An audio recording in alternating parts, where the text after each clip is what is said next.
it's raining a little bit, and does it look spooky? This is not real mist per se. There's a film shooting here, it seems like. And what did I read today? Still trying to follow up with that news about that drone attack against the US troops and stuff like that. It sounds like it says here the US are officially identifying who they say is the culprits. This one here says, US formally blames Islamic resistance in Iraq for suicide drone attack that killed 3 troops. The US formally attributed blame for a deadly suicide drone attack Wednesday that killed 3 American troops in Jordan to an umbrella organization of Iranian-backed militias.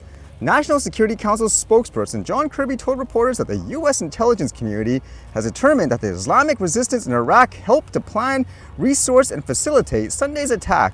While he stopped short of blaming any one militia, he said it certainly has the earmarks of the types of attacks conducted by the Kataib Hezbollah.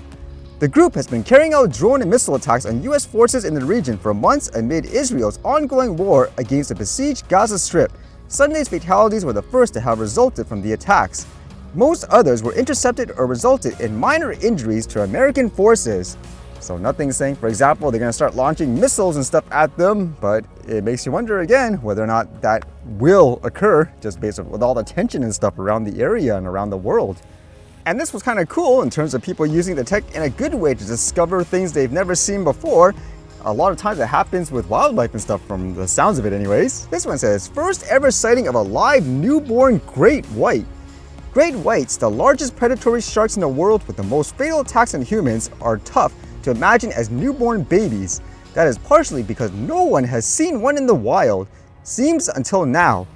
Wildlife filmmaker Carlos Gana and UC Riverside biology doctoral student Philip Stearns were scanning the waters for sharks on July 9, 2023 near Santa Barbara on California's Central Coast. That day, something exciting appeared on the viewfinder of Gana's drone camera. It was a shark pup, unlike any they'd ever seen. Great whites, referred to as only white sharks by scientists, are gray on top and white on the bottom, but this roughly 5-foot-long shark was pure white.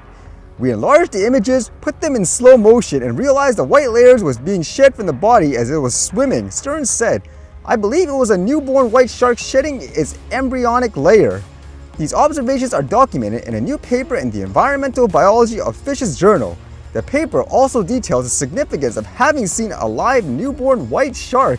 That's fantastic in my opinion, and it just makes you think too, where there's so many people saying, never fly it around these areas and so forth. It could be dangerous. It gives animals heart attacks. At the same time, people could be flying it perfectly safe like this, and you discover things that no one has ever seen before.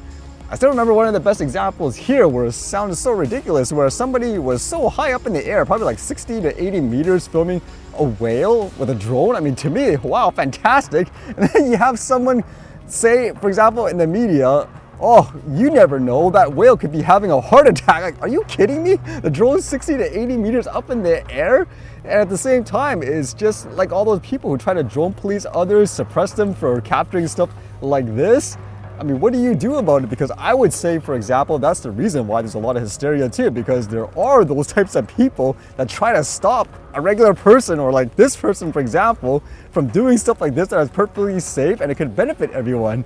Why do people do that? I think from my personal observation, it just seems like those people are trying to, in a way, stop others from doing something like this because they want to be the ones to, let's just say, accomplish it, or to be the only ones to use the tech, let's just say commercially.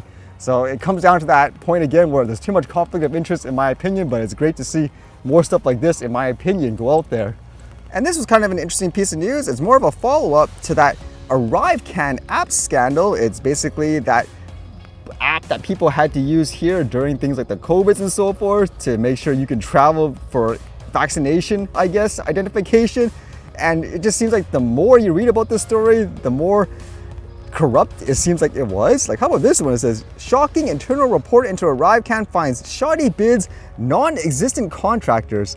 76% of contractors on app did not perform any work, says audit. That's crazy, isn't it? So according to this anyways, it says the ombudsman report is pretty dry even by the standards of internal government probes. But on this point, the text is unusually stark, saying, quote, in roughly 76% of the applicable contracts, resources proposed in the winning bid did not perform any work on the contract, read the report's conclusion. This doesn't necessarily mean that 3/4 of ArriveCan contracts were handed out to the companies that didn't do anything. Rather, it means that contractors appear to have chronically overstated the number of workers they would need to complete a bid. In submitting their bids, would-be ArriveCan contractors were asked to supply lists of resources and employees who would be working on the bid and some details as to their background and expertise. Simply put, bidders that proposed higher quality resources had a much greater chance of winning the contract, wrote Jeglick. So it would be kind of like saying, imagine someone is literally in their basement by themselves and they're trying to win some kind of contract to sell goods and services, and they say, oh look, I have a team of 100 people, but literally it's this guy in their basement trying to scam people for money and so forth, and afterwards they're like, okay, here's the money.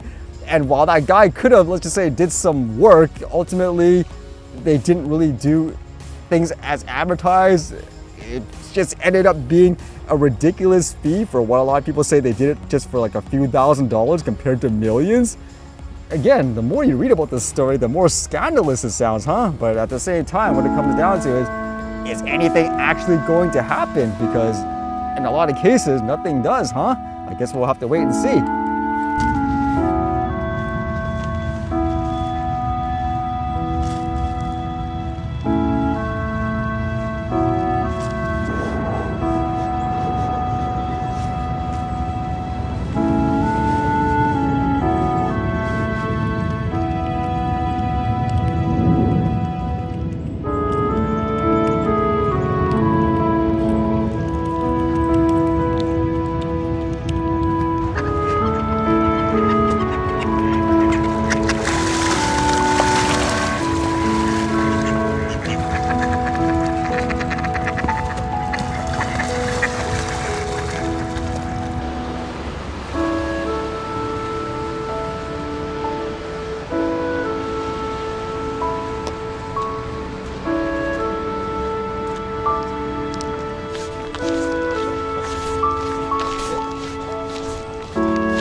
All right, see you guys later.